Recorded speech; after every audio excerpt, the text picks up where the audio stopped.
Okay, welcome. This is a demo on how to install remote server administration tools for Windows 10. And basically this allows you to manage servers remotely. So I'm gonna make some videos on how to manage Windows properly without RDPing to every system you need some information about. It's gonna be a series of videos about how to administer Windows basically with remoting. It's probably a lot of PowerShell also, uh, and how to use the remoting protocols instead of like RDPing into any system you need some information about. But the first step you need to do is like download the remote server administration tools for Windows 10. So do that because that's needed. And if you need to know which version you need, then you do like a run command on your Windows system. You do like a winver. Then you can see, for instance, which build Windows you're running.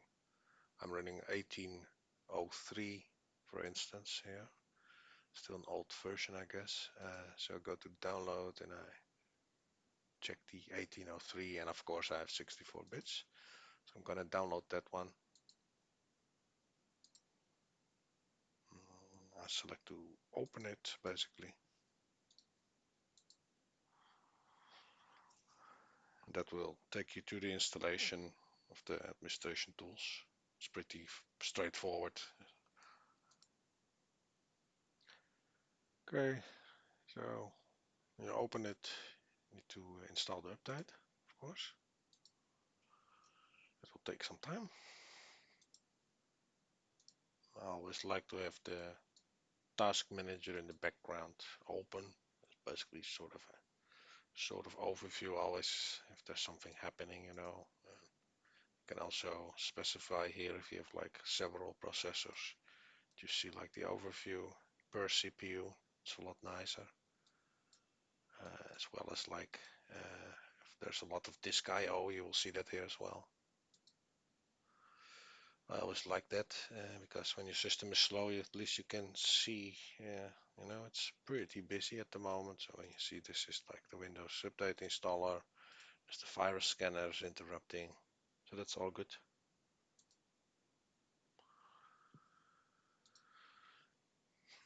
So now it's gone. It's done.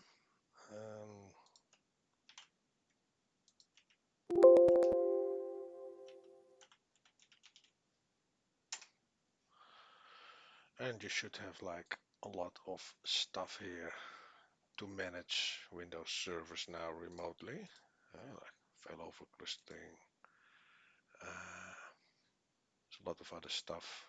Windows Update services, for instance, if you have that running. Task scheduler. Lots of nice stuff you can use remoting on.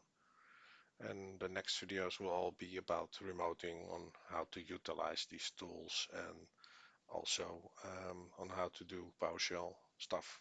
A lot of PowerShell stuff. So keep watching. Thanks.